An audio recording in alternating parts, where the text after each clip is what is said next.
Japan Korea യാത്രയുടെ 4ാമത്തെ ഭാഗത്തേക്ക് എല്ലാവർക്കും സ്വാഗതം. നമ്മളിപ്പോൾ നിൽക്കുന്നത് സോളിൽ സ്ഥിതി ചെയ്യുന്ന ജോഗേസ ക്ഷേത്രത്തിന് മുന്നിലാണ്. ഇത് ദ്വാരപാലകന്മാരാണ്. കൊറിയൻ ബുദ്ധിസത്തിൻ്റെ ഉത്തമ ഉദാഹരണമാണ് ജോഗേസ ക്ഷേത്രം. ഇത് പണി കഴിപ്പിച്ചത് 1395 അന്ന് ഇതിൻ്റെ പേര് ഗഗ്വാൻസ് ക്ഷേത്രം എന്നായിരുന്നു. സെൻ ബുദ്ധിസത്തിൻ്റെ കേന്ദ്രമാണ് ജോഗേസ ക്ഷേത്രം. താന്ത്രിക വിളക്കുകളാണ് ഈ കാണുന്നതെല്ലാം. ബുദ്ധപൂർണിമയോടനുബന്ധിച്ചാണ് ഈ വിളക്കുകളെല്ലാം തൂക്കുന്നത്. 10,000 മുതൽ 20,000 വോൺ വരെയാണ് ഇതിൻ്റെ വില. ഒരു കൊല്ലം ബുദ്ധപൂർണിമയ്ക്ക് തൂക്കുന്ന വിളക്കുകൾ അടുത്ത ബുദ്ധപൂർണിമ വരെ അവിടെ നിലനിർത്തുന്നു. അടുത്ത കൊല്ലം ഇതെല്ലാം മാറ്റി വീണ്ടും പുതിയ വിളക്കുകൾ സ്ഥാപിക്കുന്നു. ഇത് ധർമ്മചക്രമാണ്. 8 കാലുകളുള്ള ഈ ചക്രം സൃഷ്ടിസ്ഥിതി സംഹാരങ്ങളെ സൂചിപ്പിക്കുന്നു.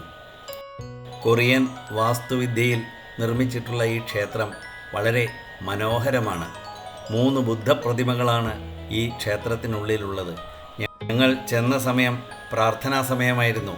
അതിൽ പങ്കുകൊള്ളാൻ ഞങ്ങൾക്കും പറ്റി എന്നുള്ളത് മഹാഭാഗ്യമായി കരുതുന്നു. ഭക്തജനങ്ങൾ ഉദ്ദിഷ്ട കാര്യസിദ്ധിക്കായി തൂക്കുന്ന വിളക്കുകളാണ് ഈ കാണുന്നതെല്ലാം. ഓരോ വിളക്കിന് മുകളിലും അതാത് ഭക്തൻ്റെ പേരും മറ്റും കൊത്തിവെച്ചിരിക്കുന്നു. ഇത് ഒരു പഗോഡയാണ്. സോൾ നഗരത്തിൻ്റെ ഹൃദയമധ്യഭാഗത്തായിട്ടാണ് ഈ ക്ഷേത്രം സ്ഥിതി ചെയ്യുന്നത്. വളരെ മനോഹരമായിരിക്കുന്നു കാണാൻ. ഇന്ത്യയിലുള്ള ബുദ്ധിസവും കൊറിയയിലുള്ള ബുദ്ധിസവും തമ്മിൽ വളരെയധികം വ്യത്യാസമുണ്ട്. കൊറിയയിലുള്ള ബുദ്ധിസത്തിനെ സെൻ ബുദ്ധിസം എന്നാണ് വിളിക്കുന്നത്. ഇത് ചൈനയിലുള്ള ബുദ്ധിസവുമായി അല്പം അടുപ്പമുണ്ട് എന്ന് തന്നെ പറയാം. ഭക്തജനങ്ങൾ കാര്യസാധ്യത്തിനായി ഈ ചെണ്ടയിൽ കൊട്ടുന്നു. പിന്നീട് ഞങ്ങൾ പോയത് സോളിലുള്ള ഒരു സ്കൈ ടവർ കാണാനാണ്. ഒരു കുന്നിൻ്റെ മുകളിലാണ് ഈ സ്കൈ ടവർ സ്ഥിതി ചെയ്യുന്നത്. അതിലേക്ക് റോപ്പ് വേയിൽ വേണം പോകുവാൻ. ആ സ്കൈ ടവറിൻ്റെ മുകളിൽ നിന്ന് നോക്കിയാൽ സോൾ നഗരം മുഴുവൻ കാണാവുന്നതാണ്. ഞങ്ങൾ റോപ്പ് വേയിൽ മുകളിലേക്ക് യാത്ര തുടങ്ങി. ഒരു 30-40 പേർ റോപ്പ് വേയിലെ ബക്കറ്റിൽ കയറും എന്നാണ് ഞങ്ങൾക്ക് മനസ്സിലായത്. 1821 അടി ഉയരത്തിലാണ് ഈ ടവർ സ്ഥിതി ചെയ്യുന്നത്. 30,000 വോണാണ് ഈ ടവറിലേക്ക് കയറാനുള്ള ചാർജ്. ഇത് റോപ്പ് വേയുടെ ടിക്കറ്റ് ചാർജും ചേർത്താണ്.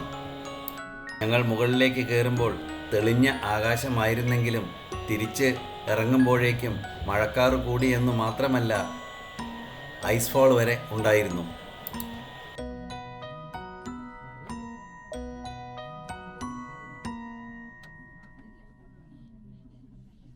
മുകളിലേക്ക് പോകുന്തോറും സോൾ നഗരത്തിൻ്റെ വിദൂര കാഴ്ചകൾ ദൃശ്യമായി.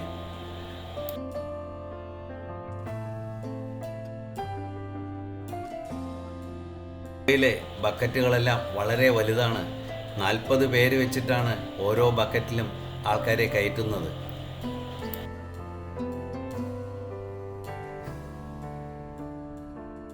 റോപ്പ് വേയിൽ നിന്ന് ഇറങ്ങി ഞങ്ങൾ സ്കൈ ടവറിൻ്റെ ചുവട് ഭാഗത്തേക്ക് എത്തി. അവിടെ നിന്ന് ലിഫ്റ്റിൽ വേണം മുകളിലേക്ക് പോകാൻ. ഈ ടവറിന് മുകളിൽ നിന്നാൽ സോൾ നഗരം 360 ഡിഗ്രിയിലും കാണാൻ പറ്റാവുന്നതാണ്. പുഴകളും മലകളും നിറഞ്ഞ ഒരു ഭൂപ്രദേശം.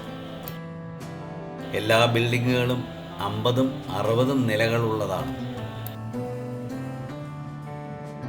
നഗരത്തിൻ്റെ ഹൃദയഭാഗത്തിലൂടെ ഒഴുകുന്ന ഈ നദിയുടെ പേര് ഹാൻസാങ് റിവർ എന്നാണ്. ഹാൻ നദി എന്നും ഇതിനെ വിളിക്കുന്നു.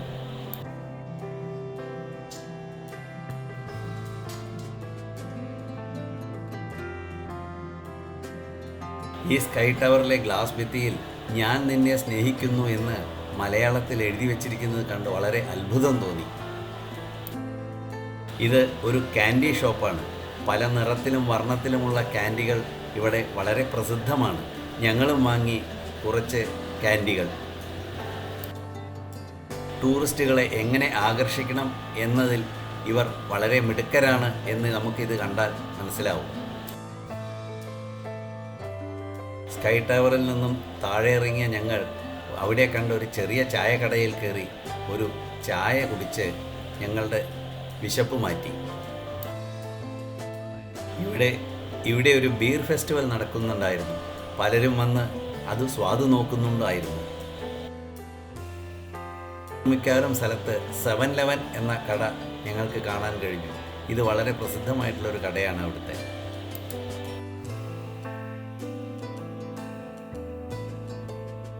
-3 ആയിരുന്നു ഞങ്ങൾ പോയ ദിവസത്തെ അവിടുത്തെ തണുപ്പ്.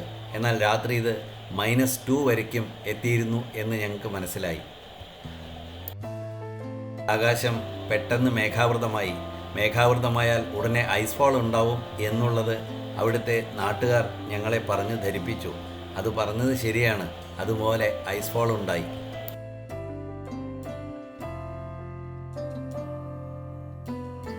ഈ കാണുന്നത് ഇവിടെ വരുന്ന സന്ദർശകർ തൂക്കുന്ന പൂട്ടുകളാണ്. ലവേഴ്സ് ലോക്ക് എന്നും ഇതിനെ പേര് പറയുന്നു. ഈ ലോക്കുകളെല്ലാം എത്ര കാലം കൊണ്ട് ഉണ്ടായതാണെന്ന് ആർക്കും അറിയില്ല. എല്ലാം ഹൃദയത്തിൻ്റെ ഷേപ്പിലാണ് മിക്കവാറും എല്ലാ ലോക്കുകളും. സിയോൾ ടവർ ആദ്യകാലത്ത് radio transmission and TV transmission ടവറായിരുന്നു. ഇതെല്ലാം കമിതാക്കൾ തൂക്കുന്ന പാഡ്ലോക്കുകളാണെന്നാണ് അവിടെയുള്ള ഗൈഡ് പറഞ്ഞത്. ഇത്രയും കമിതാക്കൾ ഇവിടെ സന്ദർശിച്ചിട്ടുണ്ട് എന്നതിനുള്ള ഒരു ഉദാഹരണം കൂടിയാണത്.